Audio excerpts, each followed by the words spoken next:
que nous pouvons déjà sentir ta présence. Merci d'être au milieu de nous. Merci de nous donner la joie. Merci de nous donner la paix. Merci de nous élever au-dessus de nos problèmes. Nous croyons, Seigneur, que le moment est déjà propice pour que tout puisse arriver. Merci, Seigneur, de nous conduire au nom du Seigneur Jésus-Christ. Amen. Nous voulons vous saluer ce matin au nom de Jésus-Christ. Je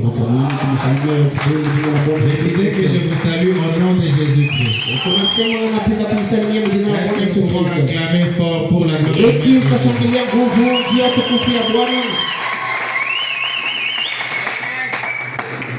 Le Seigneur Dieu vous bénisse beaucoup. Nous sommes très heureux de nous retrouver, n'est-ce pas, dans sa maison ce matin. Alors nous le remercions beaucoup, notre Dieu, pour le privilège qu'il nous offre d'être dans sa maison. Je voudrais vous remercier également d'être venu, parce que c'est vous qui faites notre force. Si vous n'êtes pas là, le prédicateur ne peut pas s'adresser au vide.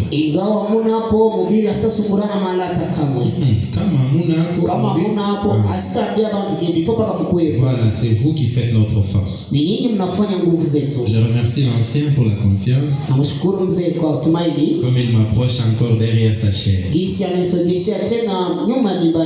vraiment un grand privilège. Que Dieu le bénisse beaucoup. Pour ceux qui ne me connaissent pas, comme j'étais en train de dire à un frère, si quelqu'un ne me connaît pas, donc c'est lui qui est nouveau à l'ancien évangile. Moi, je suis de l'ancien évangile. Alors, si vous ne me connaissez pas, je suis votre frère Shekina Mwamba. Je suis un faiseur de bruit pour la gloire du Seigneur. Maintenant, avant de passer à ma prêche, les amis, il semble que je ne m'entends pas. Les sons montent au lieu qu'il arrive à la chair. Alors faites un peu d'effort que les sons arrivent à la chair, comme ça sera beaucoup mieux. Je lis ce que Frère Branham dit dans la position d'un croyant en Christ. Voilà, comme ça marche. La position d'un croyant en Christ. 27 février 55. Je prendrai le paragraphe 18 et 24. Frère Branham dit ceci. Combien de chrétiens y a-t-il ici qui lèvent la main? Tout le monde n'est pas chrétien ici. Voilà. Il dit, oh, je pense que c'est merveilleux. Je crois et je sais ce qu'est la plus grande malédiction qui est sur l'église aujourd'hui.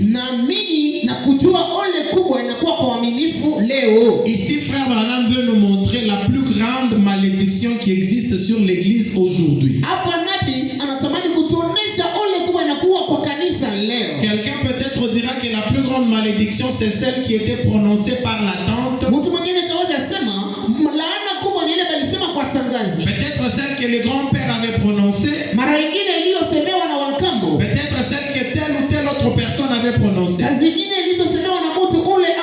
Mais Frère Branham va nous dire la plus grande malédiction qu'il y a sur l'église. Frère Branham dit la plus grande malédiction qu'il y a sur l'église, c'est ne pas connaître ce qu'on est. Ne pas connaître ce qu'on est. Si l'homme ne connaît pas ce qu'il est, c'est la plus grande malédiction qui existe sur l'église. Alors ce matin, je voudrais vous dire, oubliez ce que la tante avait dit, oubliez ce que les grands-pères avaient dit. Si vous reconnaissez ce que vous êtes en Christ, c'est votre position qui aura le dessus sur ce qu'elle avait dit sur toi. Lorsque Lorsque tu reconnais ta position, kama unatambua nafasi yako na tu msimamo yako, reconnais qui tu es, unatambua kama wewe ni nani, cela te donne les dessus sur n'importe quoi. ile itakupatia uvuto tu ya vyovyote. Alors là, continue. Na pia kuna soka. Il dit maintenant cet après-midi avec l'aide de Dieu, Asema hiyo tuone na msaada wa Mungu les Saintes Écritures, na maandiko matakatifu, s'il peut nous aider, ingawa ataweza kusaidia, nous essayerons de placer côté position le croyant en Christ tutapima kuonesha msimamo wa muaminifu ndani ya Kristo et lui montrer son autorité en na Christ. kumuonesha mamlaka yake ndani ya Kristo. 24 il dit, Makumi mbili na nne anasema, mais maintenant, na japo étant donné que c'est pour les croyants, ilikuwa ya kwamba ni ya waaminifu et les croyants sont ici présents, na waaminifu wanakuwa hapa hivi, j'ai pensé que ce serait bien niliwaza ya kwamba itakuwa vema si nous faisions voir aux croyants sa kama position. tunaonesha Bakristo msimaminifu msimamio yapo, Maintenant, efforcez-vous chrétiens na hivi mjizingatie wa Kristo de comprendre qu'aujourd'hui, ya kuelewa ya kwamba leo le message est en train de placer le croyant dans sa position. ujumbe iko natia mwaminifu kwa msimamio yake. Efforcez-vous s'il vous plaît. Mujikaze tafadhali, Le travail qu'a le message en ces derniers jours, kwa maana kwamba ujumbe mwema wakati wa mwisho, le travail qu'a le message en ces derniers jours, kazi ya ujumbe mwema siku za c'est mwisho celui de montrer aux croyants sa position et la lui donner. ni ya kuonesha mwaminifu nafasi yake na kumpatia hiyo. Amen. Ndio Il dit si chaque croyant ici présent était à sa place, asema, ingawa na kama Mkristo alikuwa hivyo nafasi yake, il n'y aurait même pas une personne faible dans les bâtiments. hakutakuwa mtu mdhaifu mwima kao. J'ai envie de le déclarer avant d'avancer. Napenda niamuru kabla nisome, Si quelqu'un reconnaissait sa position ce matin, kama mtu atajua msimamio yake hii sa asubuhi, maladie reste ici, il repart guéri. gonjwa yake na watu hapa na anaenda Si kwa quelqu'un reconnaissait sa position ce kama matin, mtu anajua msimamio yake hii la asubuhi, malédiction reste ici, il repart délivré. na ana inabaki hapa na anaenda huru. Je pensais que tu allais dire amen. Zaidi kama ulivyosema Je mimi, pensais que tu allais dire amen. niliwasema utasema amen. Reconnaître sa position Jua msimamio wake vous élève au-dessus des problèmes, inaminyanyua juu ya mambo, vous élève au-dessus des faiblesses. inaminyanyua juu ya udhaifu. Donc je voudrais comprendre que Napenda nielewe kwamba si on est faible, c'est parce qu'on ne connaît pas ce qu'on est. kama tuko wadhaifu ni kwa maana tujue vile viko. Praise the Lord. Utukufu kwa Bwana, utukufu kwa Bwana. Il n'y aurait pas une personne faible dans ces bâtiments. Hakutakuwa mdhaifu hiyo makaoni. Il dit c'est vrai. Ndio Si chaque homme pouvait simplement connaître sa place kama mtu wote alijua tu nafasi yake en Jésus-Christ, ndani ya Yesu Kristo, combien ce serait différent. itakuwa ya tofauti. Je, Mara ngapi itakuwa ya tofauti? antuka La vie serait différente si quelqu'un connaissait sa position. maisha itakuwa tofauti kama mtu atajua msimamio wake ndani ya Kristo. Béni soit le nom du Seigneur. Jina la Bwana isifiwe. Alors veuillons nous lever les amis. Sasa tunamkeni marafiki.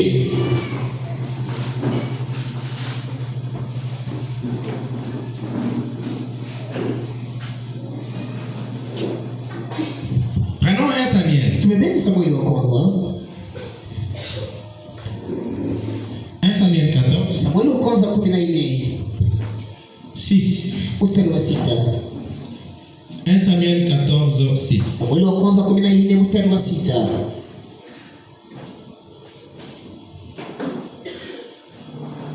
Je dois profiter aussi de l'occasion pour vous féliciter pour cette merveilleuse action que vous avez réalisée. Kufanyikia hii muda juu ya kumepitia asante kwa hiyo tendo ya zamani. La dernière fois que j'étais là, nous étions encore à l'ancienne. Mara mwisho mimi kuyaka bado tulikuwa kwa ile anwani ya kale. Alors les choses ont changé. Na japo vitu vinabadilika. Et les choses doivent changer aussi dans vos vies. Na vitu vinapaswa badilika maishani mwenu. Oui, oui, elles doivent changer. Ndio, vinapaswa badilika. Mais je voudrais vous dire que je suis venu pour que les choses changent. Na napenda niambia sema nakuja hapa ili vitu vibadilike. Je ne vous mens pas. Simidanganya. Si quelqu'un peut mettre foi dans la parole, les choses vont Kama Mungu changer. anaweza tukutumainia neno, vitu vitabadilika. Béni soit le nom du Seigneur. Jina la Bwana isifiwe. 1 Samuel 14, 6. Samueli wa kwanza 14 mstari wa 6. Nous lisons au nom de Jésus. Tunasoma jina la Bwana Yesu Kristo. Jonathan dit au jeune homme qui portait ses armes, Jonathan anaambia kijana mwenye alikuwa na masila yake, viens, kuja poussons jusqu'au poste de ces incirconcis. tusukume tina kule kunakuwa watu wasema kutayarishiwa wale. Twende Twende mpaka kule. poussons poussons jusqu'au poste de ces incirconcis. Tuchofe tena kwa ile makao ya watu wasipotayarishiwa. Peut-être l'Éternel agira-t-il pour nous. Mara ingine Bwana atatenda kuhusu si kwa ajili yetu, Car kwa maana rien n'empêche l'Éternel hakuna kile kinamkosesha Mungu de sauver au moyen d'un petit nombre comme d'un grand nombre. kwa kuokoa watu hesabu kidogo ama hesabu mingi. Rien Hakuna kitu n'empêche l'Éternel aimkoseshe Bwana de sauver au moyen d'un petit nombre comme d'un grand nombre. kuokoa kwa watu kidogo ama makola mingi. Hakuna kile kinaweza kumzuiza Mungu kuokoa na watu kidogo au na watu ya mingi. Ndio. Merci, veuillez vous asseoir. Tafadhali mketi. Asante. Merci beaucoup de la gentillesse. Ndio, asante kwa utuma kwa hekima yenu. Est-ce que cette offre-là passe? Alors, soyez attentifs s'il vous plaît.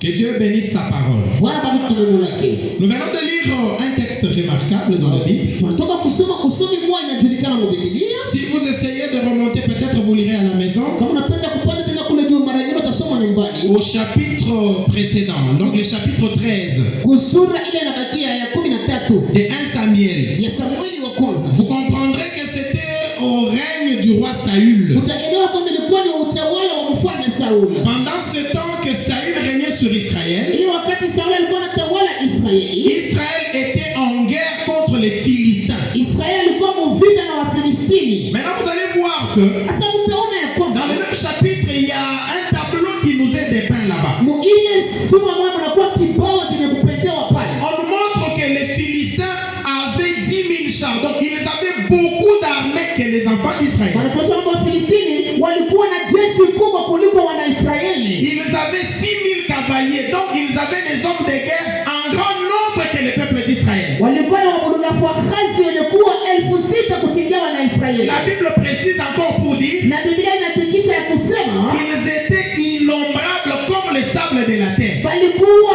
basipo kuhesabia sawa vile mchanga. Donc ils étaient très nombreux plus que le peuple d'Israël. Walikuwa nyingi kusindia Israeli. Maintenant voyez l'état d'Israël. Sasa muneni sasa mambo ya Israeli. La Bible dit qu'Israël n'avait que 600 hommes de guerre. Biblia inasema Israeli ilikuwa na watu 600 wa vita. Alors que les Philistins en avaient 6 000. Na pale Wafilistini walikuwa na 6,000. Et aux 6 000, Wale 6,000 le peuple d'Israël n'avait que 600. wana Israeli kutosha kwa sifuri donc 600. On peut dire le 1/10 Tunaweza seulement. kusema kimoja kukumi. Ils avaient 600 hommes de guerre. Walikuwa na wana vita makumi Et sita pendant ce temps, na pale les Philistins avaient tout fait Wafilistini walifanya yoyote pour que le peuple d'Israël ne puisse pas avoir des armes de guerre. ili Wanaisraeli wasiwe na masilaha ya vita. Ils n'avaient pas d'armes de guerre. Hawakuwa na silaha ya vita, Ils n'avaient pas d'hommes de guerre. hawakuwa na wapiga vita, Ils n'étaient même pas nombreux. hawakuwa hata ningi. La difficulté était énorme. Masumbuko ilikuwa kubwa, Les choses étaient intenables de part et d'autre. vitu vilikuwa kama vya kubakilia munjia huku na huku. Dans cette famille, on pleurait. Kwa ile jamaa walikuwa Dans nalia, telle autre famille, on pleurait. ile jamaa wanalia, Personne ne pouvait consoler son prochain. hakuna mtu aliweza fariji mwingine, Parce que la difficulté était grande et très énorme. kwa maana tatizo ilikuwa kubwa. C'est dans cette désolation et dans cette difficulté Na ni katika ile sumbuko na tatizo, que deux personnes se lèvent. watu wawili wanaamuka. Les deux personnes, c'est Jonathan et le jeune homme qui portait ses armes. Wale watu wawili alikuwa ni Jonathan na ule kijana alikuwa na majeshi. Jonathan se lève. Jonathan anaamuka. Il ne reste pas au milieu du peuple. Asibaki kati ya taifa. La Bible dit qu'il s'est mis à l'écart. Biblia inasema anajikokota Vous pembeni. savez pourquoi? Unajua kwa nini? Ils étaient au milieu des gens qui ne faisaient que pleurer. Walikuwa pale kati ya watu wale wako na Ils lialia. étaient au milieu des gens qui ne savaient pas voir la victoire dans la guerre. Walikuwa kati ya watu wale abatumania hata ukovu. Ils étaient au milieu des gens Walikuwa kati ya watu qui ne savaient pas voir la force dans la faiblesse. wale hawakuweza kuona nguvu mu udhaifu. Alors, Sasa ils comprirent qu'il fallut qu'ils se mirent à l'écart. wale wawili wakaelewa kwamba inabidi kujikokota pembeni. Ils se mirent à l'écart pourquoi? Wakaenda pembeni kwa nini? Parce que l'incrédulité est transmissible. Kwa maana kutokuamini inatokana kwa huyu inaenda kwa Si huyu. vous vous asseyez avec les gens qui ne croient pas, Kama mnakaa na watu wanyonge, vous finirez par être un na incroyant. nyinyi pia mtakuwa watokuamini. Dis-moi qui tu fréquentes, Uniambie ule unatembea naye, je te dirai qui tu es. utakwambia kila wiko. L'incrédulité est transmissible. Utakuamini inatokana huku inaenda huku. Les doutes sont transmissibles. Mashaka inatambukia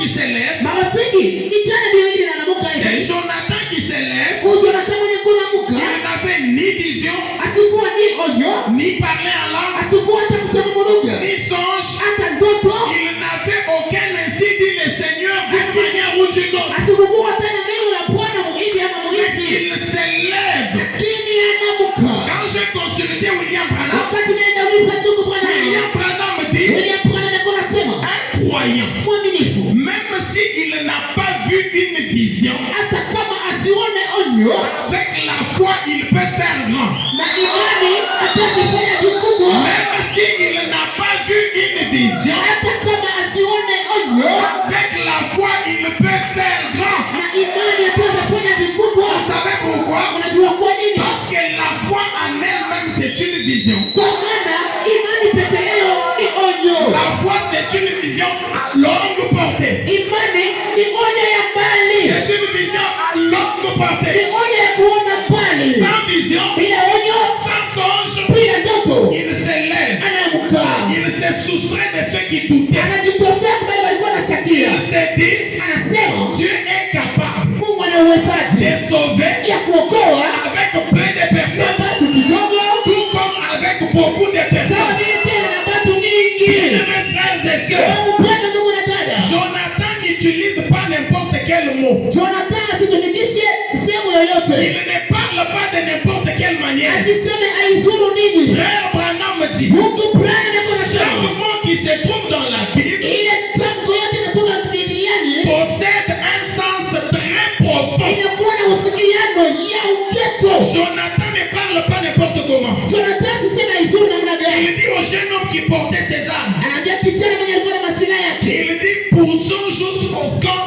de ces incirconcis. asema tusogeni hadi kambi ya wale watu wasipotayarishiwa. Pourquoi a-t-il fait mention de l'incirconcision? Kwa maana alisema wale watu Quand watayarishiwe. tu consultes Malachie 4, Wakati nauliza Malaki 4, Malachie 4 dit, Malaki 4 anasema la circoncision, kutayarishiwa c'est un signe de la sécurité. inakuwa alama ya ulinzi. Donc un homme qui n'est pas Sema circoncis, mtu mwenye sitayarishiwe il est en insécurité. yeye asine muulinzi. Voici la vision qu'avait Kwa Jonathan. nini onyo ilikuwa na Jonathani? Voici la vision qu'avait Kwa Jonathan. nini onyo ya Jonathani? Lorsque lui regardait les Philistins, Wakati alikuwa anaangalia Wafilistini, il voyait les gens en insécurité. alikuwa anaona watu bila ukingo. Laissez-moi dévancer pour vous dire une chose. Wacheni nitofe nimeambia kitu kimoja. Un enfant de Dieu Mwana wa Mungu ne devrait jamais utiliser le langage de l'ennemi. asiwaze kwanza kusema matamko ya adui. Regardez un petit quelque chose.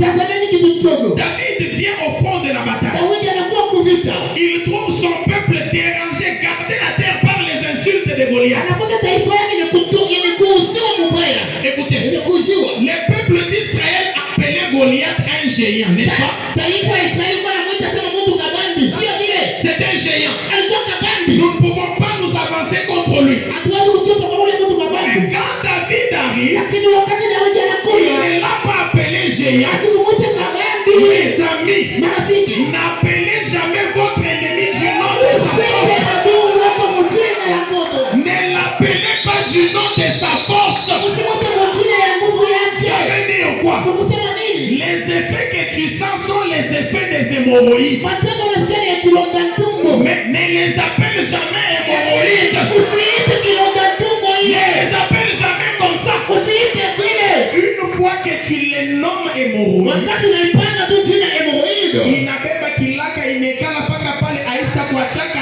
Jibini tati. kwa mama wakati ya kukuletea to.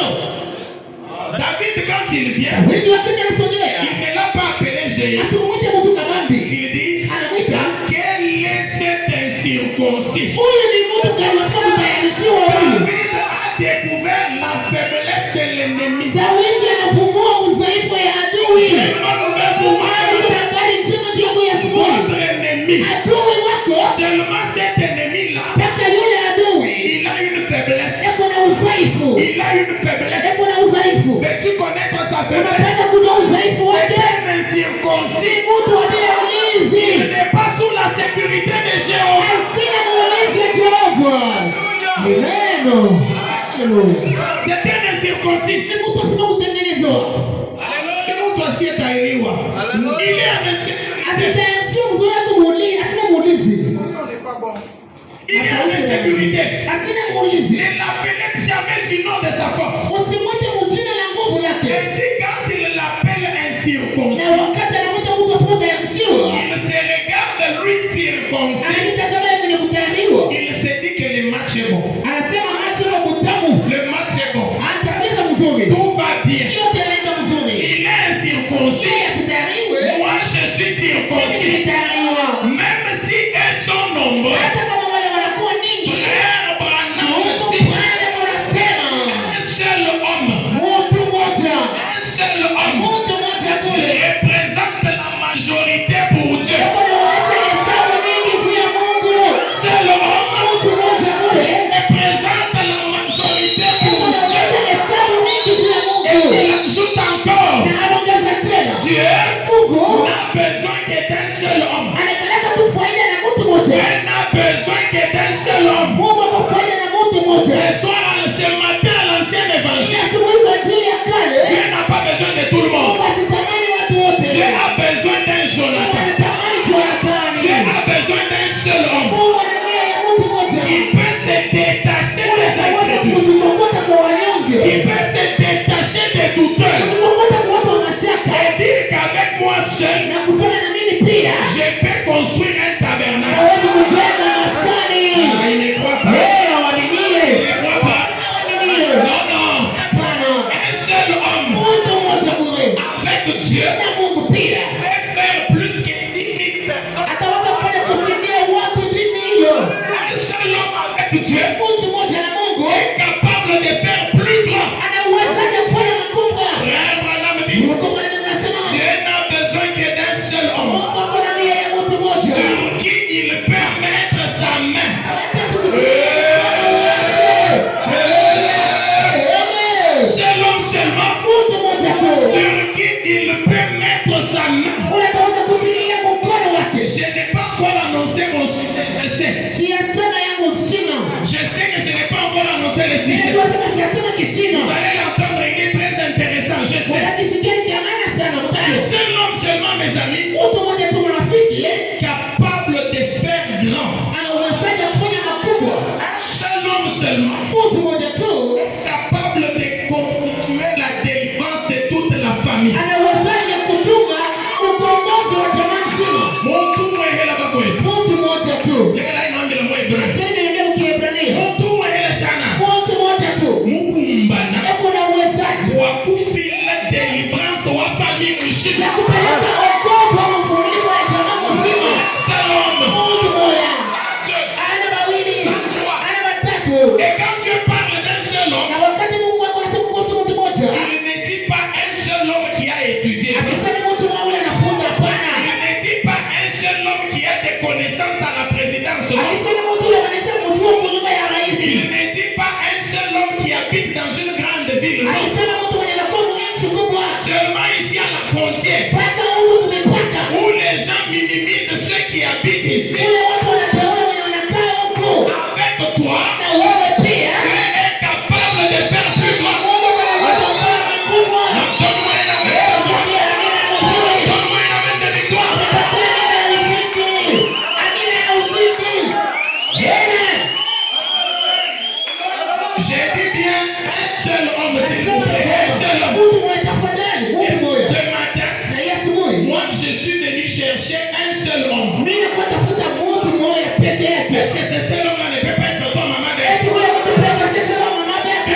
ne peut pas être toi. Asiwezi kuja Tu wewe. ne peux pas être cette femme de foi ce matin. Hawezi kuja ule mwanamke wa imani ya Il peut se kweli. soustraire de Unataka l'église. kunitosa mashaka. Il peut se soustraire des paroles de malédiction relayées par la famille. Unataka kunitosha kwa maneno ya uone yenye kusema kwa jamaa. Nous dans notre famille. Au jamaa yetu. Nous dans notre Au famille. jamaa yetu. Et laisse-moi te dire, Acha niambie. tu n'es plus de cette famille. Au huno ule jamaa. Tu fais partie de la nouvelle famille. Uko wa jamaa ya sasa. J'ai l'honneur de te présenter cette famille. Mimi nakutumia kuongelesha ile jamaa. C'est la famille H.A.M. Ni jamaa ya H.A.M. Dans cette famille, il n'y a point de malédiction. Ile jamaa hamuna maono na laana. Dans cette famille, il n'y a point de je ne peux pas. siwezi. Ndugu Branham anasema. Ndugu Branham anasema. Quand le Saint-Esprit vient, Wakati Roho Mtakatifu anakuja, il vient pour enlever les je ne peux pas. inakuja kuondosha ile siwezi Je tako. ne peux pas. Siwezi. Ce matin, à partir d'aujourd'hui, Ile asubuhi tangia leo, enlevez je ne peux pas de votre kwa vocabulaire. ile siwezi mtambo yako. Enlevez je ne peux pas de votre vocabulaire. Tosha ile siwezi yako misemo. Enlevez ça de votre vocabulaire. Tosha yako misemo ile siwezi. Je ne peux pas. Siwezi. Je ne peux pas. Siwezi. Enlevez ça du vocabulaire. Tosha yako tamko. Et frère Branham dit Na ngapi yako nasema? que la circoncision c'est un signe du Saint-Esprit, n'est-ce pas? Kutahiriwa kwamba ni alama ya Roho Mtakatifu, sio vile. Il dit que Anasema quand un homme est rempli du Saint-Esprit, wakati mtu alishajazwa na Roho Mtakatifu, il entre dans un partenariat avec Dieu. anaingia kwa mapatano haya hivi na Mungu. Anaingia kumasikilizana, Uhusiano. anakuwa marafiki bakaji. Banakuwa watu wanatumikia pamoja. Ah, très bien. Ils entrent dans un partenariat. Anaingia kutumikia fasi moja. Ils deviennent partenaires. Banakuwa huyu anasaidia huyu anasaidia Et wewe. il dit dans ce partenariat, Anasema kwa ile urafiki ya il kazi y a un échange qui s'est fait. kunakuwa mabadilishano fulani na nafasi yake. L'humain disparaît dans le divin. Mungu unatoka kwa Mungu Et le divin disparaît dans l'humain. na kwa Mungu unapotea kwa Mungu. Donc je voudrais le dire en hébreu. Nataka niseme mkiebrania. Mani mukunda, mukunda mumani. Amen. Écoutez, Amen. l'homme devient Dieu Mungu anakuwa Mungu et Dieu devient l'homme. na Mungu anakuwa Mungu. Écoutez, Eskieni. l'homme dont je vais parler, Mungu anatamani ce kusema n'est pas Frère Branham. sio ndugu Branham. L'homme dont je parle, c'est toi. Unataka kusema ni wewe. C'est de toi qu'il est question. Ni wewe ndio unakuwa mwenye mambo. Parce que nous avons rendu l'église faible. Kwa maana tunakuisha kanisa ya udhaifu. On est là, on parle de Branham. Tuko pale tunasema Branham. Branham. Et nous alors, notre place est où? Na sio kwashe biko wapi? Nous, notre place est où? Kwashe biko wapi? Dans voici, je vous enverrai Élie le prophète. Mwaneni tamitumia Elia nabii. Branham a sa place. Kwenye hapa na nafasi Tu as yako. aussi ta place. Na wewe nafasi yako. Amen. Tu as aussi ta place. Wewe pia nafasi yako. Un homme qui a le Saint-Esprit. Mungu mwenye kuwa na Roho Mtakatifu. Il y a un échange qui s'opère. Mungu kubadilisha fulani. Il y a un échange qui s'opère, mes amis. Mungu kubadilisha fulani kwa nafasi ya marafiki. La faiblesse parfaite de l'homme disparaît dans la force parfaite de Dieu. Udhaifu kamilifu ya Mungu inatoka nguvu kamilifu ya Mungu. L'homme qui était faible hier, Mtu mwenye alikuwa mdhaifu jana, voici devient fort. leo anakuwa wa nguvu. Je me rappelle de mon grand frère Pierre. Nakumbuka yangu Petro. Je me rappelle de Pierre. Nakumbuka Petro. La Bible dit qu'il était un craintif. Inasema alikuwa mtu wa boka. Mais lorsqu'il a reçu le Saint-Esprit, Lakini wakati anapokea Roho Mtakatifu, il eut le courage de se tenir devant les hommes akawa na mkazo wa kusimama mbele ya watu et leur dire prêtez oreille à mes paroles. na hodari ya kumwambia msikie mimi kunasema. Pierre, cette fois-ci, comprenait qu'il avait quelque chose à dire aux gens. Petro kwa hii mara anaelewa kwamba alikuwa na kitu cha kuelezea watu. Quand vous avez le Saint-Esprit, Wakati mwiko na Roho Mtakatifu, vous avez ce qu'il faut pour que le conseil familial aille de l'avant. Mungu na ile napaswa tu jamaa yenu iende mbele. Tu as ce qu'il faut Mungu na ile napaswa pour que les discussions familiales aillent de l'avant. kila mazungumzo ya jamaa iende mbele.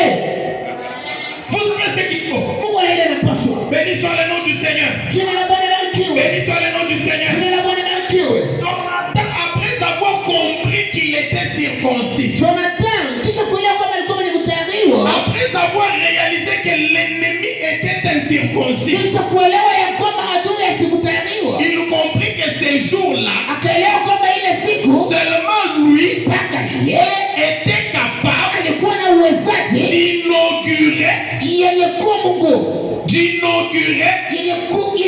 yenye kutengenezwa alikuwa na mamlaka ya kuanzisha, inaugurer ya kuanzisha kazi, une nouvelle saison de gloire pour son camp et pour son pays. kuanzisha wakati mpya wa utukufu juu ya dhambi lake na nchi yake. L'église n'a pas compris.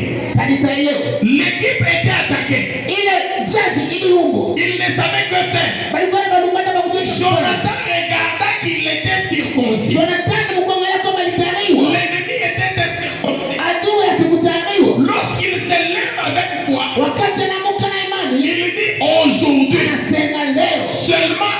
moi, mpaka tu na mimi huyu je suis capable niko na uwezaji d'inaugurer une nouvelle saison de gloire pour mon camp. ya kuanzisha mwaka mpya wa utukufu juu ya dhambi langu. Et c'est ça mon sujet. Na njoo kishina changu. Toi qui me regardes, Wewe unaniangalia. tu es capable Uko na uwezo d'inaugurer ya kuanzisha une nouvelle saison de gloire. wakati mpya wa Toi qui utukufu. me regardes, Wewe unaniangalia. tu es capable. Uko na uwezo. Membre, tu es capable. Memba, uko na uwezo. Tu es capable, mon cher, Una uwezaji ndugu d'inaugurer ya kuanza une nouvelle saison de gloire. mwaka mpya wa utukufu. Je voudrais te conseiller d'oublier ce qui est passé. Napenda nikushaurie usahau vile vilipita. Ce qui est passé est passé. Vile vishakupita vishakupita. Laissez le passé passer. Acha vya kupita vipite.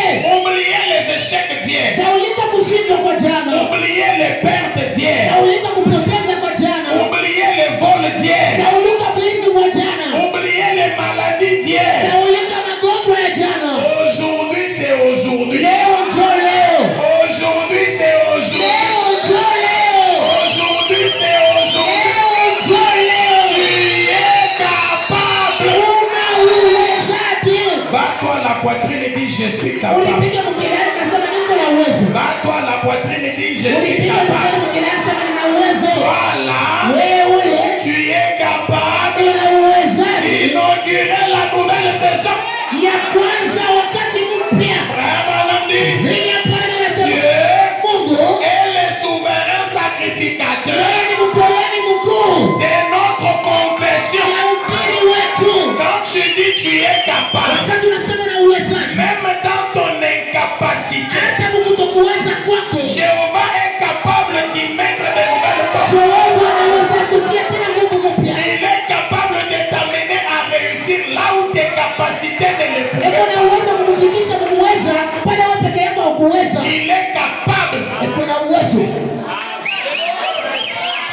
Béni soit le nom du Seigneur. Jina la Bwana libarikiwe. Béni soit le nom du Seigneur. Jina la Bwana libarikiwe. Dans l'identification, Katika utambulisho 23 janvier 63. tarehe 13 mwezi wa kwanza 63. L'identification, Utambulisho 23 janvier 63. 13 na mwezi wa kwanza. Paragraphe 56. Kifungo cha 56. Madame dit, Biblia hapa imesema Dieu est devenu vous. Mungu anakuwa nyinyi, Anakuwa weye. anakuwa wewe Afin que vous deveniez lui. tu wewe ukuye yeye. Dieu est devenu toi. Mungu anakuwa wewe Afin que tu deviennes lui. tu wewe ukuye yeye. J'ai l'honneur de vous dire ce matin Ninasikia fieri kwa kuniambia asubuhi huko. que je suis en train de m'adresser à des dieux. Asema niko naambia Bwana Mungu.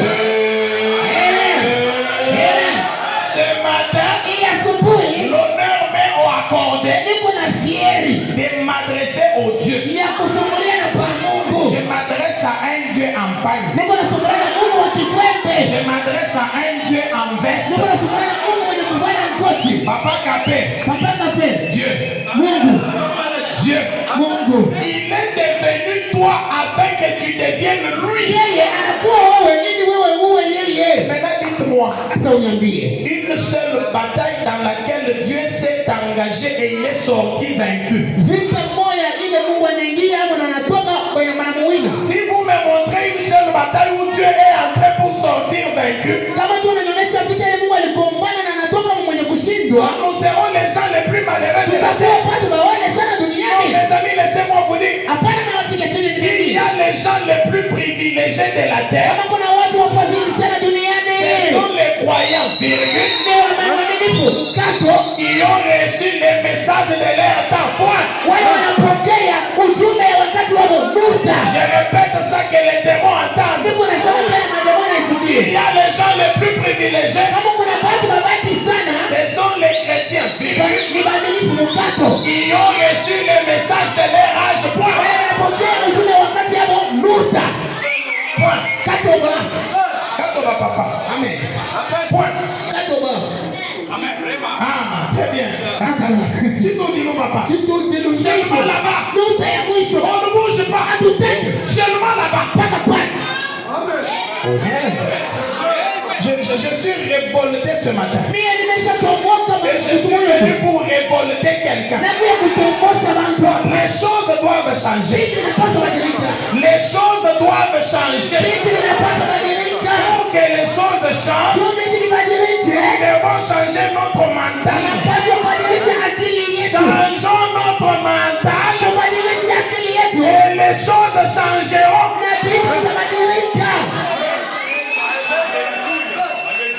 Qui vous a dit que pour que vous puissiez avoir ou bien la maison qui vous convient le mieux, c'est seulement là-bas à Sodi là-bas?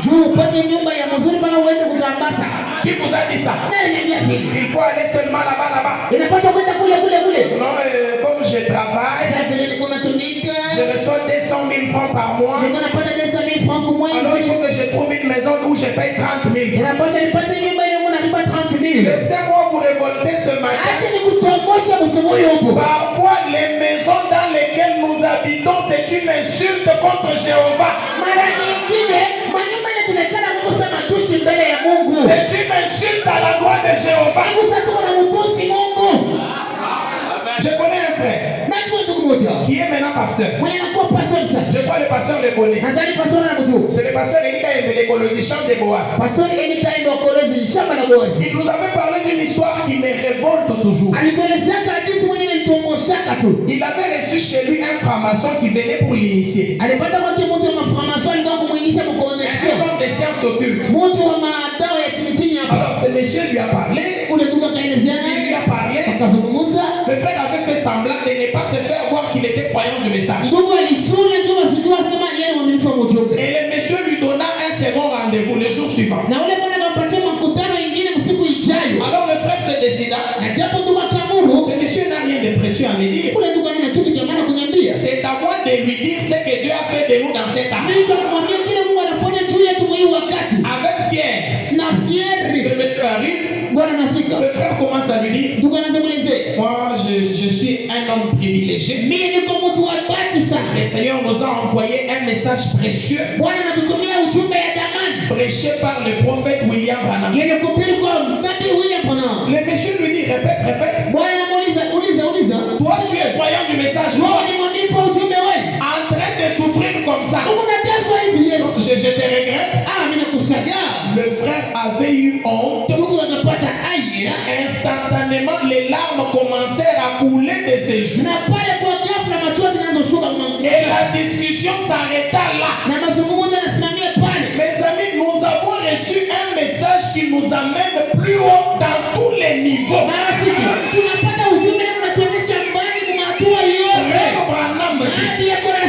Dites aux gens ce que Dieu a fait dans ma vie. Cela va le faire prospérer. En message, la prospérité y est attachée. Je répète ça.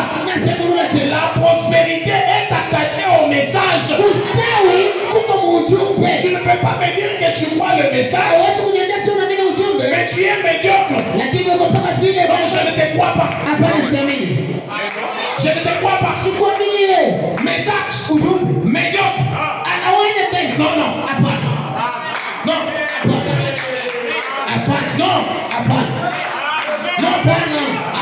Amène-moi chez toi. Je te dirai si oui ou non tu crois au message. Parfois vous craignez d'amener le pasteur chez vous. Parce que vous savez que ça ne fait pas bon vivre. J'ai dit au début que je suis venu révolter quelqu'un. Si vous ne dites pas amen, je vais prêcher.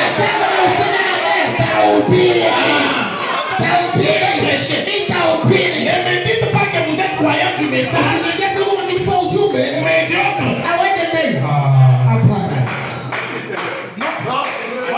Quand vous regardez les pasteurs là, vous les voyez comment? Il est bien habillé. Parce que le message donne des vestes. Le message donne la cravate. Un peu de mocotologie. Un peu de vestologie. Mes amis, frères, madame, le croyant, c'est la personne la plus ambitieuse qui soit. C'est la personne la plus ambitieuse qui soit. Un homme propre.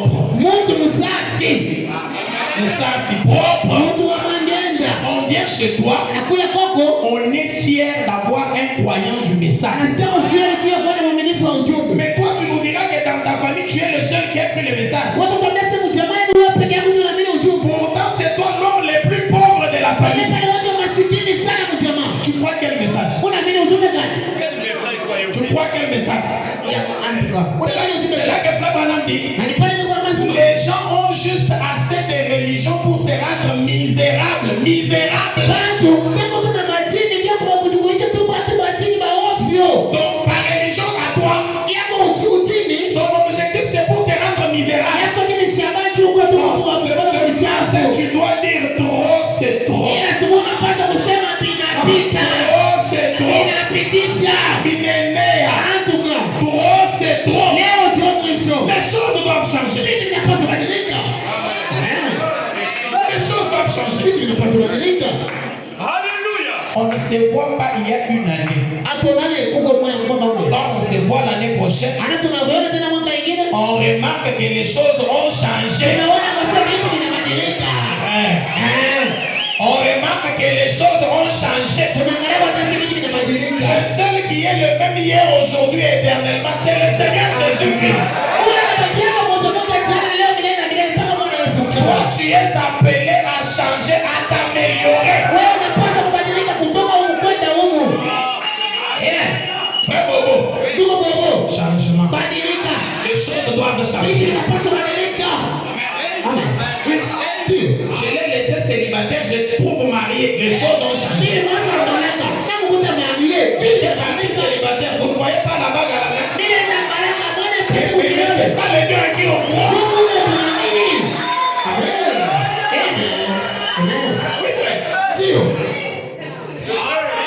Les choses doivent changer. C'est un mental pareil qui devrait avoir un croyant. Un croyant devrait voir les choses de cette manière-là. Ici, là, je voudrais vous dire que vous n'avez encore rien fait. Vous n'avez encore rien fait. Je voudrais prochainement prêcher dans un tabernacle bien construit à Maternelle.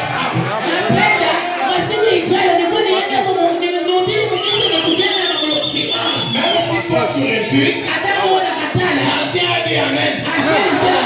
Et sa foi, et ma foi, attaché à la foi de Branham. Tout tu dis,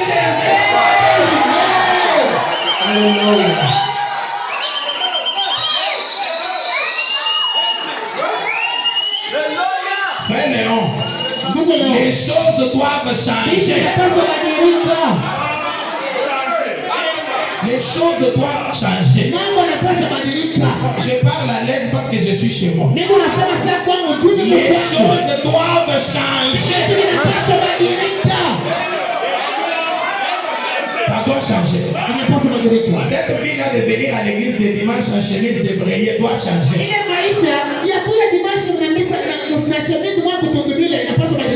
C'est là que j'arrivais. Cette fille-là doit changer.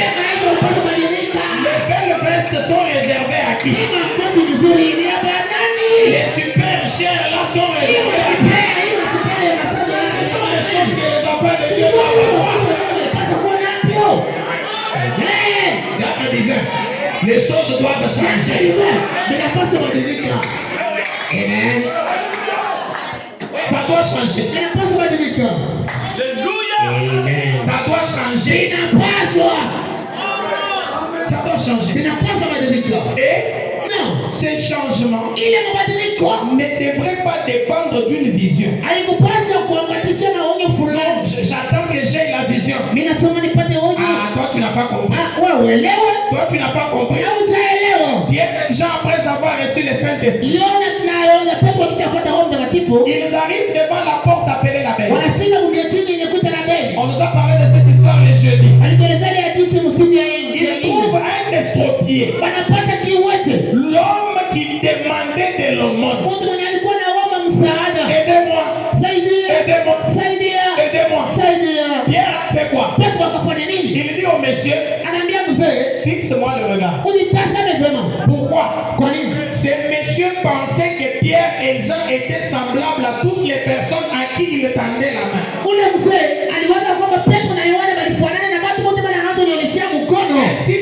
lui demanda de le regarder fixement na vile pia wanamuomba muangalie mzuri pour qu'il puisse réaliser qu'il n'était pas devant n'importe qui. njoo aelewa kwamba sio mbele ya mtu wote izuru. Et Pierre à la fin parla pour dire, Na Petro kumwisho anasema hivi, je n'ai ni or, sina ni dhahabu, ni argent, sina ni fedha, mais ce que j'ai, lakini ile ninazo je te le donne. nakupatia wewe. Au nom de Jésus, Jina la Yesu Kristo. lève-toi et marche. Na Mungu anatembea. Écoutez, Sikie.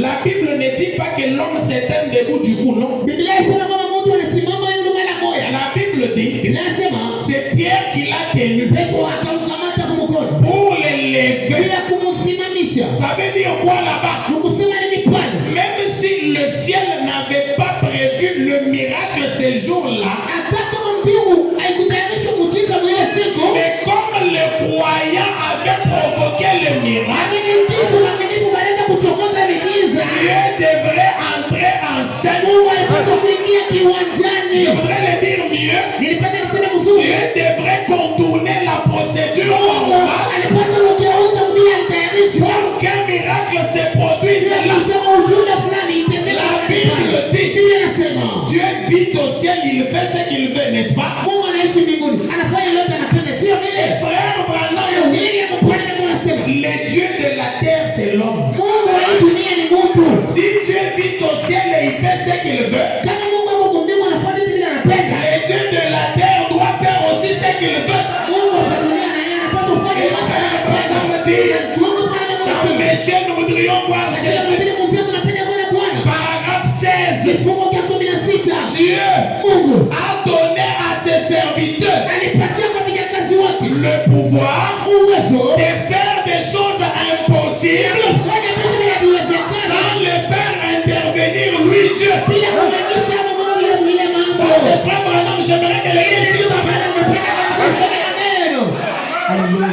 Dieu a donné à ses serviteurs. Ilipewa kwa vijakazi wa Mungu. Quand on parle des serviteurs là, Akaweza kufanya vijakazi. vous regardez ceux qui sont derrière la chaîne. Angalia wanakuwa ni barini. Tout le monde ici est serviteur de Dieu. Mungu wote hapa ni vijakazi wa Mungu. Tout le monde ici est serviteur de Mungu Dieu. wote hapa ni watumishi wa Mungu. Dieu t'a donné le Mungu pouvoir alikupatia mamlaka de faire des choses impossibles sans le faire intervenir lui ya Dieu. kufanya kazi kuwezekana bila kumwingisha Mungu yeye mwenyewe. Donc le meilleur contrat auquel tu t'attends, Kusema makazi ya mzuri leo nachunga il ne doit pas venir du ciel. haikupaswa kutokea kwa mbingu. Haipaswi kutokea kumbingu, wewe ndio unapasha kuianzisha. Wewe kuni chawa kubanga ni miti mwayo. Je ne sais pas si l'église entend. Sijui kama kanisa linaelewa. Quand on met la responsabilité sur Dieu, les gens se sentent bien. Wakati tunasema Mungu ndio ana madaraka Mais batasema ce vizuri. matin, chacun de nous est responsable. Lakini hii asubuhi kila mtu ana madaraka. Ah, ça entre. Inaingia. Évitez toujours ces langages-là. Mwepuke ile misemo ile. Tu donnes à manger aux enfants juste avec les lait. Unapatia chakula ya watoto mpaka na jamayani. Et puis tu leur dis, Kisha unamwambia, c'est ce que Dieu nous a "Sio donné. vile Mungu anatupatia." Bongo, Ah, ce n'est pas ce que Dieu a donné. Aina ile Mungu C'est ce que anapeleka. toi tu leur as Ile donné. tu ile Bwana anapatia. Parce que Dieu t'a déjà donné le meilleur. Ndio Mungu ashapatia vya Et jamani. ce meilleur-là, tu dois le posséder. Na ile vitu vizuri unapaswa kuvishika. Tu dois le posséder. Unapaswa kuvishika. Ce n'est pas Dieu. Aina Mungu. Vous calomniez Dieu inutile. Mungu anamchongea Mungu vya bongo. Ah. Tout le monde l'a dit à Mungu. Tumshimini na malu. Oh, c'est Dieu. Oh ni Mungu. C'est Dieu. Oh ni Mungu. Frère Branham dit, Mungu pale Mungu anasema hivi. dans quel fais-tu ici? Mungu anafanya nini hapa mahubiri? 1er mars 59. Siku ya kwanza mwezi wa 3:56. Paragraphe 31, 32. Kifungo cha 31:32. Il dit ceci. Iko nasema hivi. Et puis, Na tena l'épreuve des forces arriva. ya kwamba wakati wa nguvu ikafika. Et on est une fois de plus au temps de la confrontation. Na tuko tena wakati ya upinzani. Ah, nous sommes au temps de la confrontation. Siko wakati ya upinzani wa vita. Et Élie sur le mont Carmel, Na Elia kumulima Karmeli. alors que les gens pensaient que tous les jours des miracles sont passés Wale watu walikuwa nawaza kwamba siku ya miujiza ishapita. et qu'il n'y a plus de Na miracles, hakuna tena miujiza. il y avait un homme qui croyait. Kulikuwa mtu mwenye alikuwa naamini. Il y avait un homme qui croyait. Kulikuwa mwaminifu. Et il a dit, Na akasema faites monter tous vos prophètes. upandishe manabii penu pote. Faites-les monter ici sur la montagne.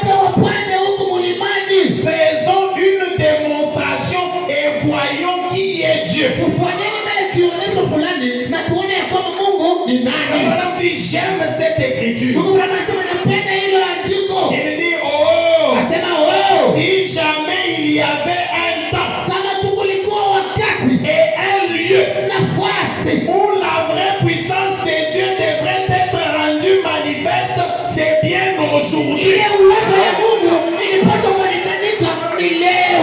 S'il n'y a jamais eu un temps Kama kulipokuwa wakati et un lieu nafasi où la vraie puissance, oh là là, ile uwezo ilikuwa ya où la Mungu, vraie puissance de Dieu ile nguvu ilikuwa ya Mungu devrait être rendue manifeste, ilipaswa kuonekanika c'est bien aujourd'hui. ni leo leo. Et il dit, Na hivyo nasema démontrons ce qu'est Dieu. tuonesheni kile Mungu weko, Démontrons ce qu'est Dieu. tuonesheni kile Mungu weko kwa matendo. Dieu n'est pas dans la médiocrité. Mungu asina pala mwile mkono Dieu kukichafu. n'est pas dans la vie de quémander. Mungu asina maisha ya kuomba. Dieu n'est pas dans la vie de la location chez les Mungu gens. asina maisha ya kulipia. Démontrons ce qu'est Dieu. Tuonesheni kile Mungu weko. Dieu n'est pas dans la malédiction. Mungu asina mlaana. Dieu est dans la bénédiction plus. Mungu weko baraka kuzidisha. Je veux que quelqu'un dise amen. Napenda mama sabari. Je veux que l'église dise amen. Napenda kwa sabari.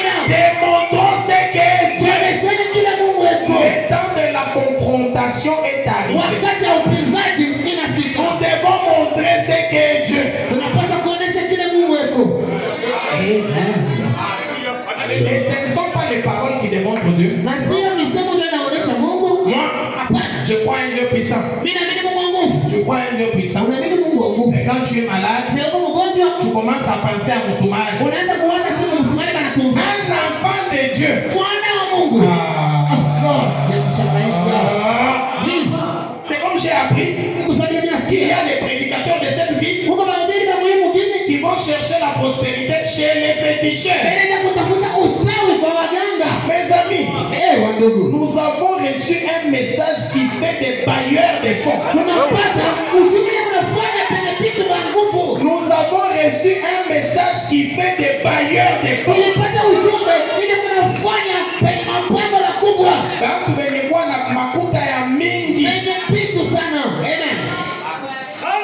On ne comprend pas le message qu'on a reçu. Atuelewe ujumbe yenyewe tunapokea. Tu as le message. Uko na ujumbe. La brochure que tu as. Ile brosha unazo. Il y a même un témoignage. Uko tena ushuhuda inanikuwa. Il y avait une croyante sœur comme vous. Kulikuwa dada mama mwaminifu sawa hivi. Elle était en train de lire la brochure. Alikuwa anasoma brochure. Elle était dehors, Alikuwa nje. lisant la brochure. Anasoma brochure. Et il y avait un taureau meurtrier qui avait piqué la folie. Kulikuwa ng'ombe mama mwenye kutomboka iko na ua. Il avait ravagé par-ci par-là. Alibomoa kule na kule. Quand le taureau arrive là où était la sœur, Wakati ng'ombe anasogea pale palikuwa dada. par peur, elle laissa la brochure pour fuir dans la maison. Kwa boka anacha brochure chini ndio kwenda mnyumba. Le taureau vient, Ng'ombe anachoka. il broute la brochure. Anakuria brochure. La folie s'arrête. Mazimu inaisha. La folie s'arrête. Mazimu inaisha. Mais toi, tu manges les brochures et les brochures. Wewe uko nakuwa mazao ndio hivi na hivi. Ce matin, la vie du péché là doit s'arrêter. Ile asubuhi ile maisha ya zambi inapaswa Ce kubadilika. matin, le Saint-Esprit doit t'entrer dans ta vie. Nasema ile asubuhi Roho Mtakatifu anaingia maishani Ce mwako. matin, la médiocrité doit s'arrêter. Ile asubuhi utakwenda mbele utasimama. Mon ami Billy, je suis obligé de te dire, Rafiki yangu mimi napaswa la kuambia. saison prochaine, les choses doivent changer. Masiku ijayo mambo yatabadilika. Les choses doivent changer. Mambo yanapaswa kubadilika. Tu manges combien de brochures? Unakulia mabroshi wangapi kushia? Et tu deviens quoi? Na unakuwa nini? Toujours une femme qui est condamnée à aller chaque jour chez le médecin. Paka Mungu kwanza kwenda kila siku kwa waganga. Je suis poussé à te dire ce matin, Napaswa kuambia Yesu. mais c'est pour les croyants. Njoo waaminifu. Si tu as le tensiomètre et tu gardes pour prélever la tension chaque jour, Kama wewe ushakuza ile ya kupima na tension nyumba yako, quand tu rentres à la maison ce soir, ukirudia leo, brûle ces trucs-là. uitome wako. Ça t'amène des démons dans la maison. Hebu nakuletea mapepo mchafu kwa nyumba. Tu ne crois pas?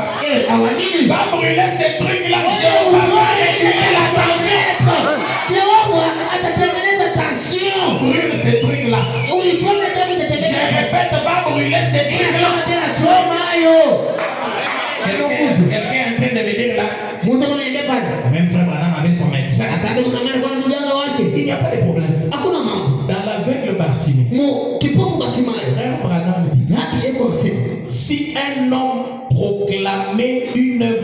foi. kama mtu tu ana Mungu tendo fulani la imani, Et moi qui entends ce que l'homme m'a déclaré. na mimi nasikia kile yule mtu ana Mungu. Si je n'ai pas foi, si je ne pense pas que je peux arriver au niveau où cet homme proclame qu'il peut arriver, Kama si waza sema Yesu fika mwingine hatua ule Bwana anasema tafika, je ferais mieux de quitter sur son chemin et le laisser aller. mimi tafanya uzuri nimwachie njia yake na yeye ende. Si toi tu crois que tu peux rester esclave des médecins, il n'y a pas de problème. Kama wewe mimi nasema kila lentima mwangaza kwako, hakuna mambo. Mais si toi tu crois que Lakini kama wanaamini tu dois avoir un seul médecin qui est Jésus, ça va se faire, ça va se faire, itafanyika.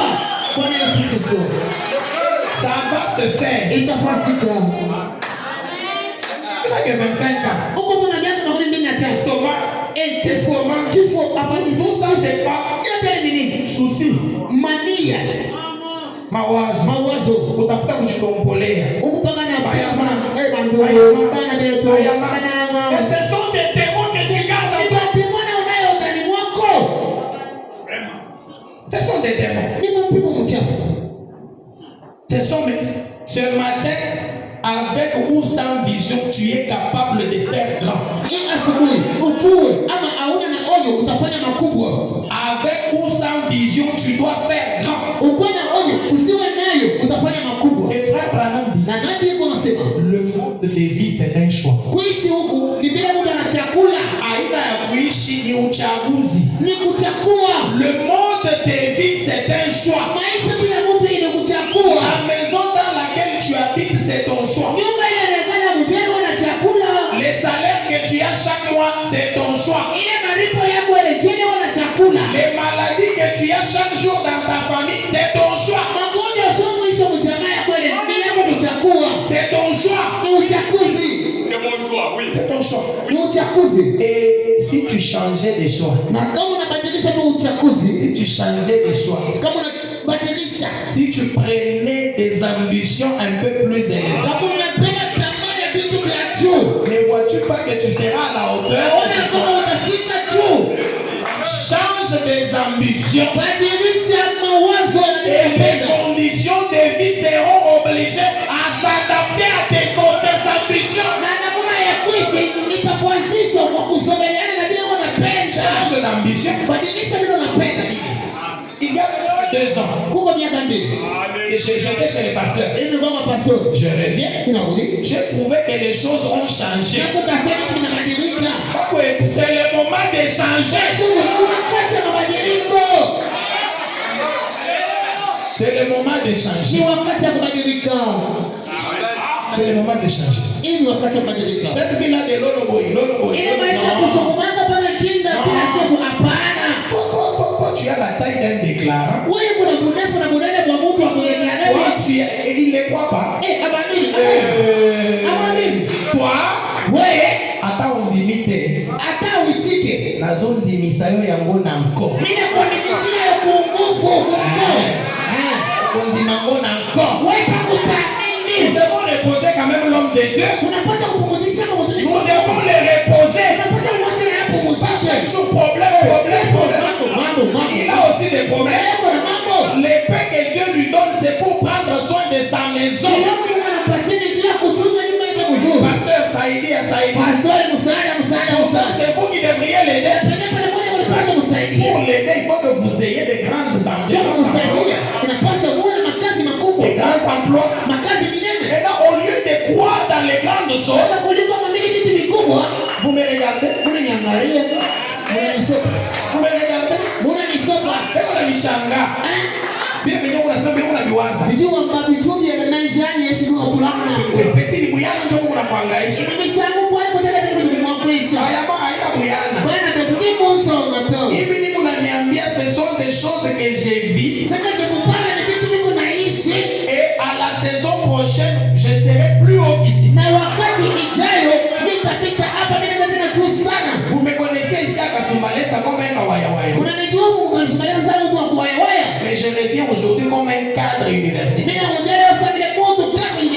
Je vous dis que je suis engagé officiellement à l'université de Lubumbashi. Et d'ici peu là, je deviens professeur ordinaire.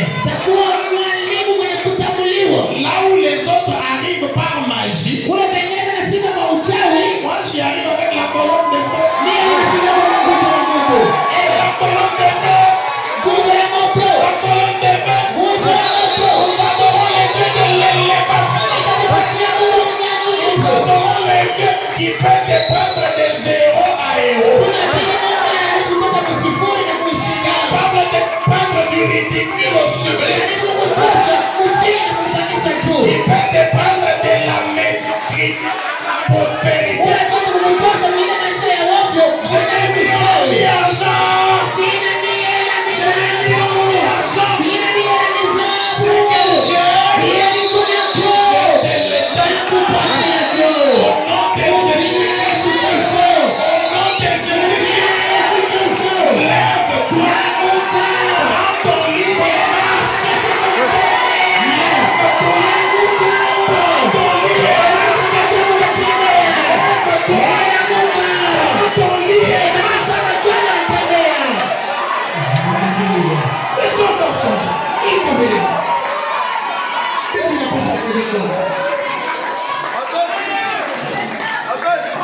Les choses doivent changer. Je vous ai dit que je suis venu pour que les choses changent.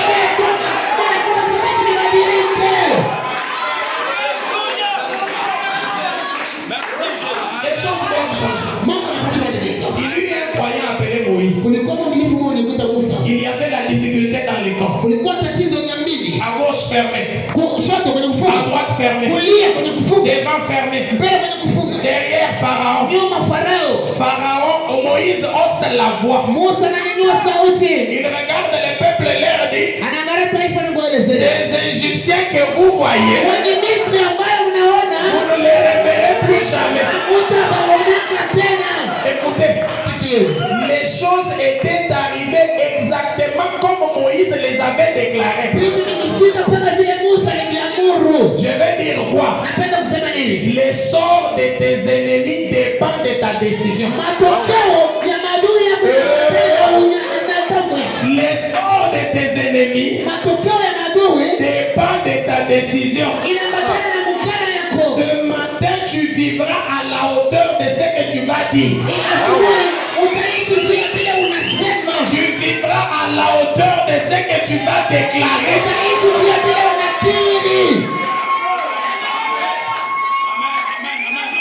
Gédéon était comme toi là. Souffrier. Il voit l'ange venir lui dire: vaillant héros. Vaillant héros. Moi ici, vaillant héros. Seulement toi là, vaillant héros. Écoutez, lorsqu'il mit foi dans la parole de l'ange,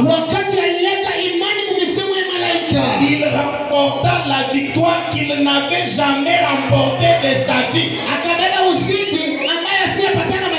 Je voudrais te dire que l'homme qui met foi dans la parole de l'ange ce matin, il va remporter la victoire jamais remportée. Ancien évangile tabernacle. Évoluons. Évoluons. Développons-nous. Les choses doivent changer. Cette église devrait être l'église la plus réputée de Kasumbalesa. Quelqu'un est en train de me dire: nous avons des églises à la chaussée. Comment?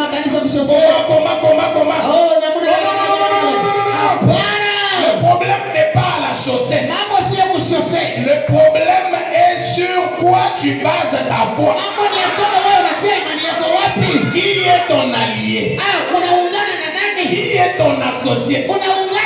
Si tu me disais que c'est l'ange qui est ton associé, rendez-vous au sommet. Rendez-vous au sommet. Fini la médiocrité. Fini la médiocrité. J'ai une bonne nouvelle pour vous ce matin. Le Seigneur a placé entre mes mains un sifflet. Il m'a donné un sifflet. Je suis un arbitre ce matin. L'ange m'a mandaté pour mettre fin à la souffrance de quelqu'un. Et le sifflet que j'ai, c'est l'évangile du salut.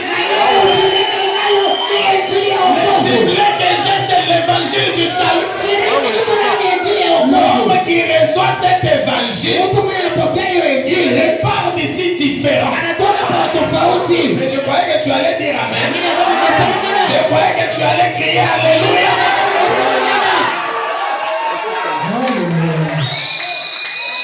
Les choses doivent changer. Et pour ce que frère Branham dit, la foi parfaite. Alléluia. 25 août 63. 39. Il dit, je veux maintenant que vous compreniez ceci. L'église doit s'élever dans la puissance de Dieu. Si toi tu ne crois pas, j'ai des gens qui croient ici. Si toi, en tout cas, si tu ne crois pas, j'ai des croyants ici. Vous avez vu que mes amis sont venus. Là, ça sera onction sur onction. L'église doit s'élever dans la puissance de Dieu. Et l'église, là, c'est toi. Tu dois t'élever dans la puissance de Dieu. Ce que tu dis, c'est ce que tu deviens. Ce que tu dis, c'est ce que tu deviens. Mes amis, il est temps de sortir de la médiocrité.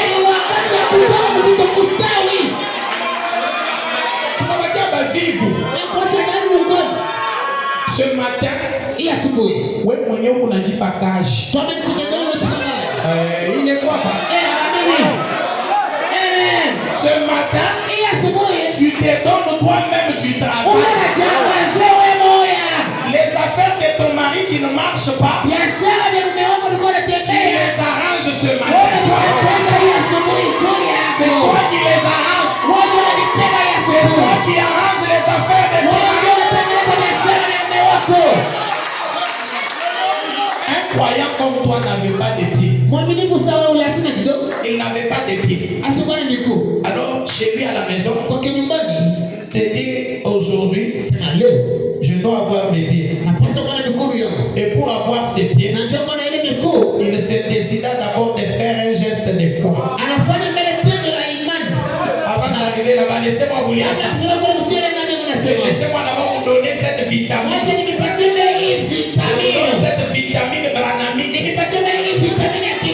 Les temps de décision. Paragraphe 25. Branham dit, vous voyez, Dieu ne prend pas toutes les décisions à notre place. La décision de ton changement, la décision de ton changement, ce n'est pas Dieu qui la prend à ta place. Maman, enlève la main à la joue. Enlève, c'est toi, enlève la main à la joue. La décision de ton changement, c'est toi qui dois la prendre. Et frère Branham dit, écoutez, si nous n'avons pas de décision à prendre, et que nous dépendions de Dieu pour chaque action, pour chaque action nous dépendons de Dieu, alors il n'y aura pas de victoire de notre part. Tu veux la victoire? Ne regarde pas à Dieu en tout temps. Ne regarde pas à Dieu en tout temps. Il est temps d'enlever les regards de Dieu et les mettre sur toi. Parce que Dieu a déjà fait de toi un Dieu. Je voudrais dire ceci. Tu es le centre de décision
de Dieu. Uko katikati ya mipango ya Mungu.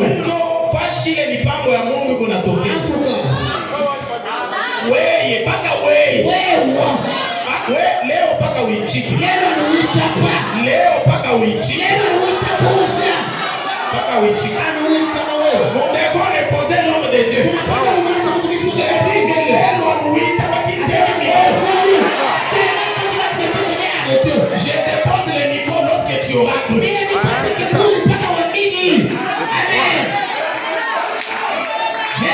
Écoutez, un croyant comme vous n'avez pas de pieds. Il n'avait pas de pieds. Il comprit qu'il fallait qu'il fasse un geste de foi. Il s'est dit aujourd'hui je dois avoir mes pieds. Et pour ce faire, il alla au magasin. Il a payé les chaussures. Il n'avait pas de pieds. Et il a payé les chaussures. Et il s'est dit, je dois aller au réunion des frères. Il arrive au réunion des frères. On voit un homme qui n'a pas de pieds. Mais il voit dans ses bras qu'il avait un carton de chaussures.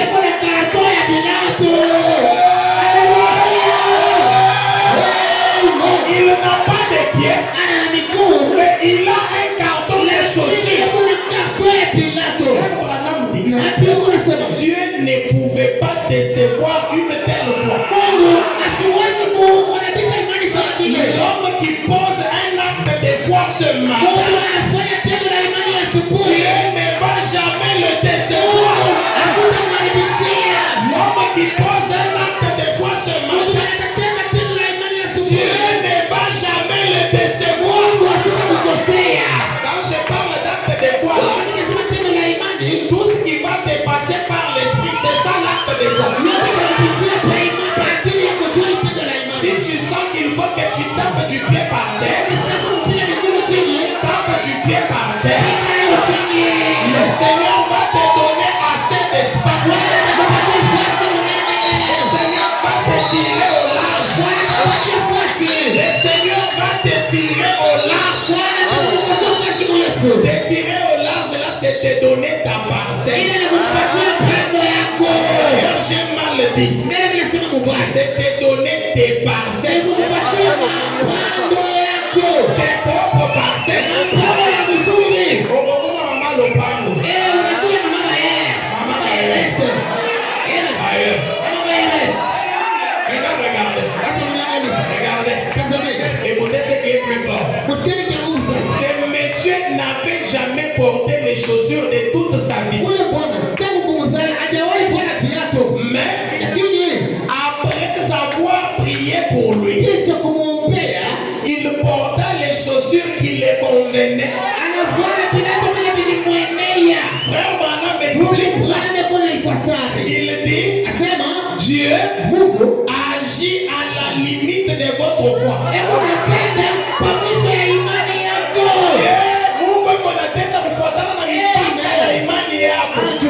Il agit à la limite de ta foi.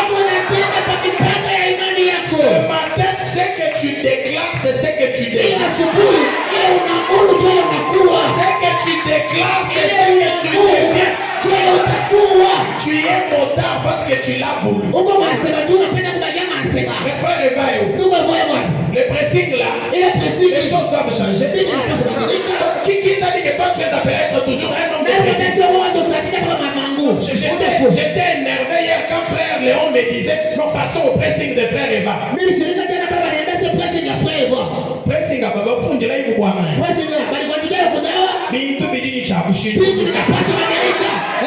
les choses doivent changer. Qui t'a dit que toi tu dois rester seulement dans les pressings? C'est le moment de vivre de grandes choses. Ce matin, plus question de compter sur Dieu. Ce que tu dis, c'est ce que Dieu fait. Ce que tu déclares, c'est ce que Dieu te donne. Tu veux être un grand déclarateur. Dis-le, c'est ce que Dieu va te donner. Tu veux être professeur.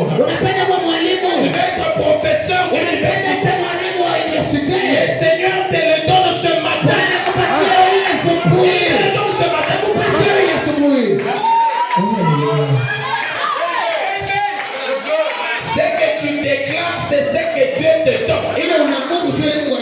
Parce que la Bible dit à tes résolutions répondra le succès. Hapana. Kuendelea kwako kunaambatana na kile uko unasema kinywa yako. Ce que tu déclares, c'est ce que tu deviens. Ton succès dépend de ce que tu résous de ta bouche. Qu'est-ce que tu dis? Et ce matin, comment tu te vois? Tu te vois qui? Tu te vois qui après ce message? Tu te vois qui? Ce que tu déclares, c'est ce que Dieu te donne. Que Dieu te donne l'élévation à la limite de ta foi.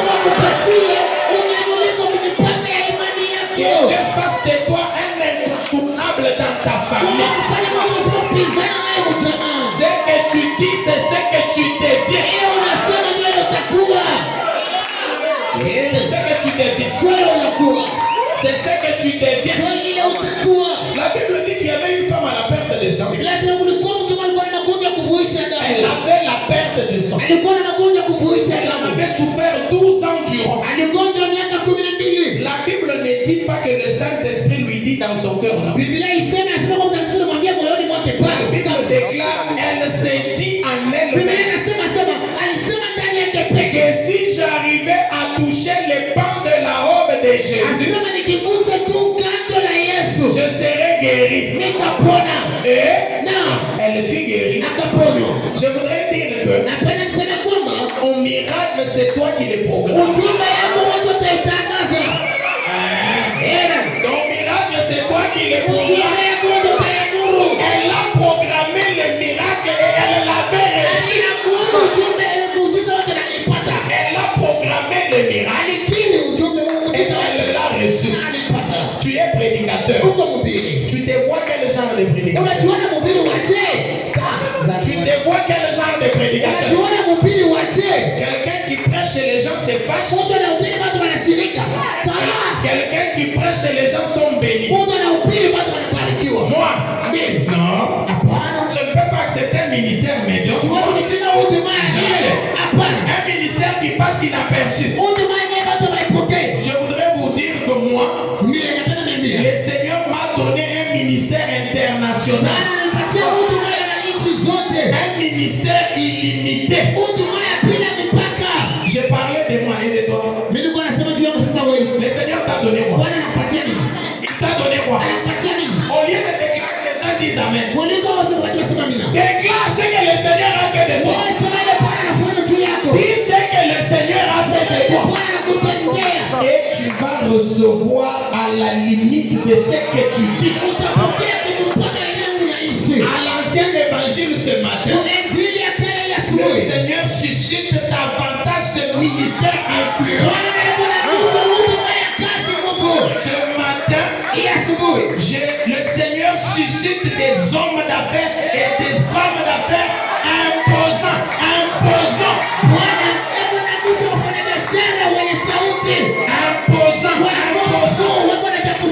Des gens qui peuvent facilement résoudre un problème de $2000 sans toujours passer par des cotisations. La cotisation là nous montre que nous sommes limités, nous sommes pauvres. Chez les musulmans, c'est un seul musulman qui se tient là et nous construit la mosquée. Et nous disons que nous avons plus que les musulmans. Ils agissent plus que nous. Dans ce matin, les choses doivent changer. Les choses doivent changer. Les choses doivent changer. Les choses doivent changer.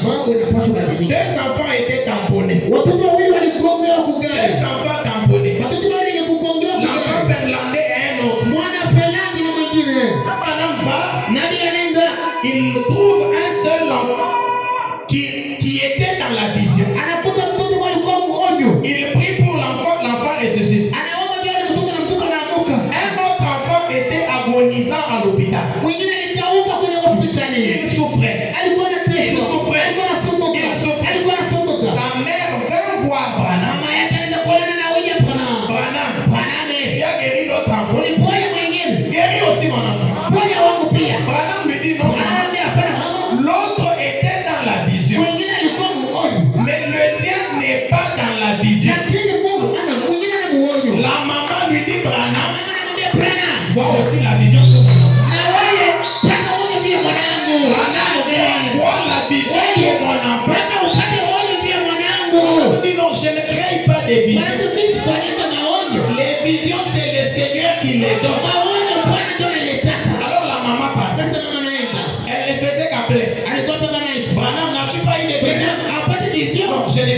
Après, elle appelle.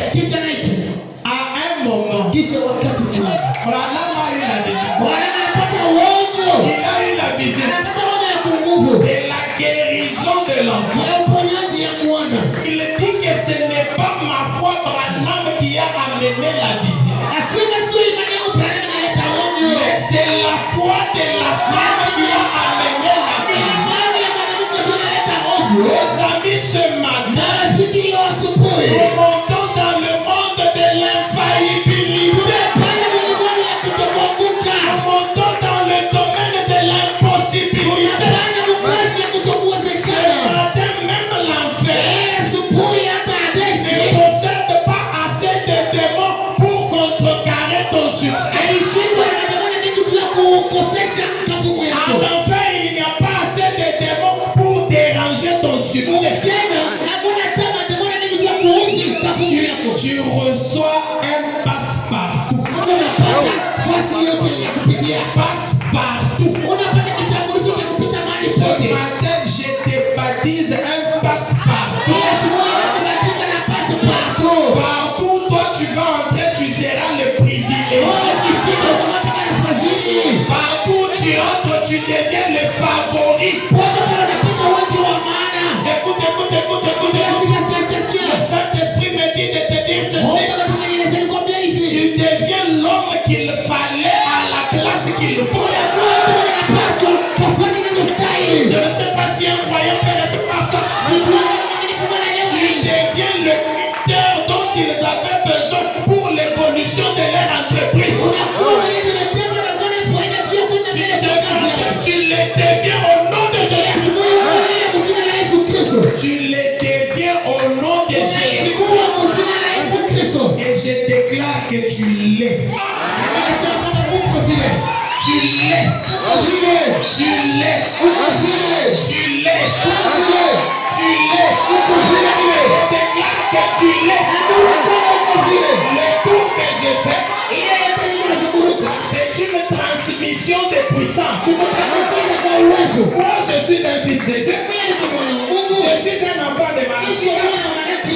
Mon maître Jésus, quand il passait, son ombre pouvait guérir les malades.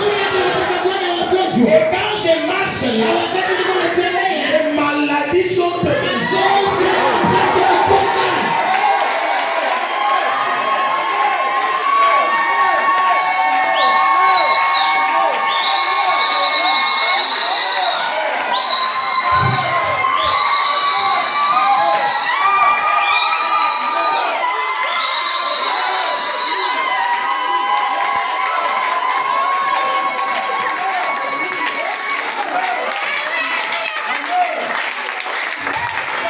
J'ai fait ce matin une ronde de possession. Ce matin, j'ai fait une ronde de possession. J'effectue ce qu'on appelle la ronde d'occupation de territoire. Ce matin, je possède le territoire. Autrement dit que tout lieu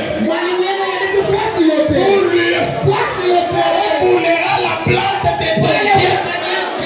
Je te donne la possession. Ma présence ce matin, c'est ta bénédiction. Ça, c'est pour quiconque peut accepter. Si tu voyais l'homme, c'est ton problème. Je ne sais pas ce que Dieu m'a dit la nuit pour cette réunion. Si tu voyais l'homme, c'est ton problème. Ma présence ce matin, l'appendicite de quelqu'un est résolue ce matin. Quelqu'un est l'hernie ce matin. Ce matin, il passe par l'opération sans cicatrice. Au nom de Jésus-Christ dont je suis serviteur. J'entre dans le cabinet Saint-Jésus. J'entre dans le cabinet du médecin Jésus. Je prends le bistouri céleste. J'entre dans ta vie. Et cette masse-là diminue maintenant. Touche-le maintenant là. Touche-le.